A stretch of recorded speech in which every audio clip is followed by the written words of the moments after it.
Քաղաքում մի օր հայտնվել էր հրեշը։ Չգիտես թողնես գնաս տունտեղդ առաջին հենց բացվող լույսի հետ, թե դուրս չգաս տնից ուղեկել։ Դատարկվեց քաղաքը հանկարծ։ Մի գիշերում։ Մի քանի մարդ մեկ-մեկ շտապ հացի գնալիս կտեսնեիր կամ մեկը տունտեղից արդեն հոգնած երևի դուրս գարցխեր մենակ դրան առջև։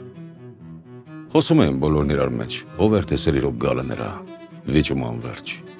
Ինչ տեսք ուներ, կամ եկել էր ինչ աներ, վերջին ով էր, որ պատահել էր նրան։ Օրերն անցնում էին սարսափի մեջ ու մտածում էիր ինքդ քեզ, որ թե գույն լիներ նա, անպայման կլիներ սև։ Ինչ էլ որ լիներ, լինելու էր սև։